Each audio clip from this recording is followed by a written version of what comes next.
So hello everyone, welcome to engineers career point platform. So आज का मेरा जो वीडियो है ये एक डाउट है, कंफ्यूजन से रिलेटेड है।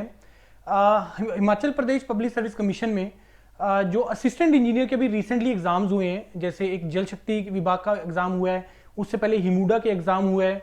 तो अब ये नए पैटर्न पे हुए एग्जाम। नया पैटर्न मतलब कि आपको पेपर 1 है जो नॉन टेक्निकल पार्ट है, पेपर 2 है जो कि टेक्निकल पार्ट है, सब्जेक्टिव है। अब कंफ्यूजन यहाँ पे है, डाउट यहाँ पे है कि वहां पे लिखा हुआ है जो पेपर 1 है दैट इज क्वालिफाइंग, कि पेपर 1 में आपको कुछ मिनिमम मार्क्स लाने पड़ेंगे तभी आपका जो है वो जो पेपर 2 है वो आपका चेक होगा। लेकिन अब यहाँ पे वो मिनिमम क्वालिफाइंग वाला क्राइटेरिया कहीं पे मेंशन नहीं है कि आपका कितने मार्क्स होने चाहिए या किस क्राइटेरिया के बेस के ऊपर या कोई और अदर क्राइटेरिया है कि जहां पे ये मेंशन किया हो कि पेपर 2 जो है आपके इन बच्चों के चेक होंगे। वो कुछ भी मेंशन नहीं है इंजीनियरिंग के केस में, असिस्टेंट इंजीनियर के केस में। तो ये बहुत देर से डाउट था, स्टूडेंट्स ने बहुत क्वेरीज भी किया है मेरे को इस चीज से रिलेटेड कि सर क्या क्राइटेरिया ये फॉलो करेंगे, कितने बच्चों के पेपर चेक होंगे, क्या क्राइटेरिया उसका। टू बी वेरी फ्रैंक, इसका कहीं पे भी मेंशन नहीं है, मेरे को नहीं मिला उन दोनों एडवर्टीजमेंट में, हिमूडा वाले में और जल शक्ति में, कहीं पे मेंशन नहीं है इस क्राइटेरिया के रिलेटेड। नाउ मेरे को अभी पीछे से एक नया नोटिफिकेशन आया था Himachal Pradesh public service commission में, एक एनवायरमेंट रिलेटेड जॉब का, जिसका हमने वीडियो भी डाला था अलग से बना के।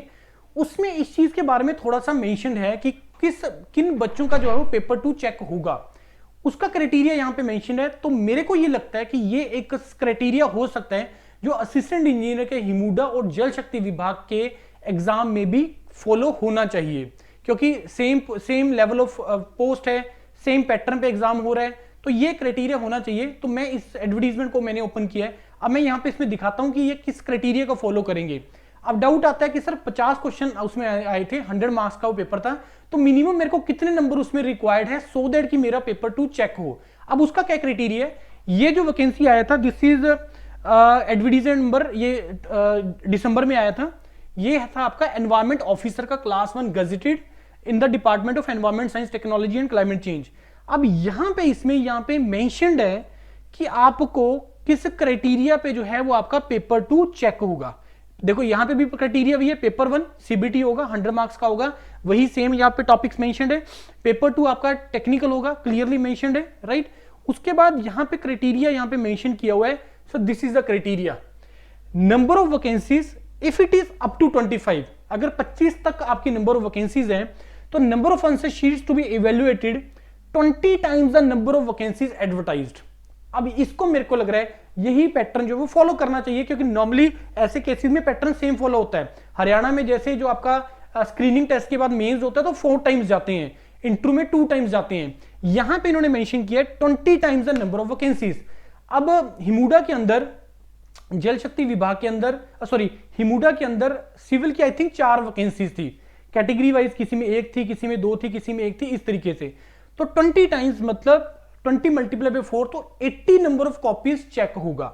अब इसका कैसे होगा क्राइटेरिया कि सर कौन से 80 होंगे जो टॉप मेरिट में जाएंगे, क्या क्राइटेरिया होगा? नहीं, मान लो सपोज जनरल की 1 सीट है, ओबीसी की 2 है, एक एससी की है, तो जनरल की 1 मतलब जनरल के जो स्टूडेंट्स हैं उनके पहले 20 बच्चे मेरिट में, नंबर जितने भी आए वो मैटर नहीं करेगा इसकी कंडीशन के बेस पे, राइट।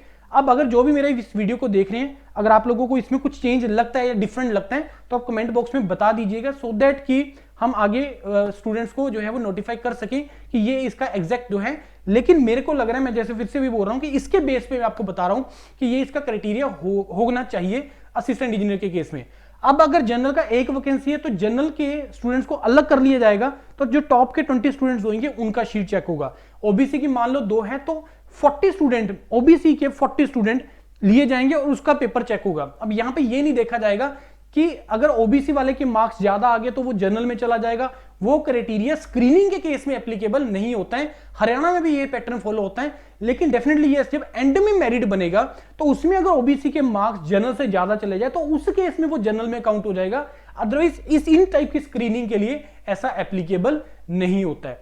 तो ये बहुत बड़ा कंफ्यूजन था स्टूडेंट्स का कि सर कितनी नंबर ऑफ जो है टाइम, कितना नंबर ऑफ स्टूडेंट्स का पेपर चेक होगा, किस क्राइटेरिया पे चेक होगा। तो ये एक चीज हो सकती है, तो आप इसको मेरे को लग रहा है रेफर कर सकते हैं।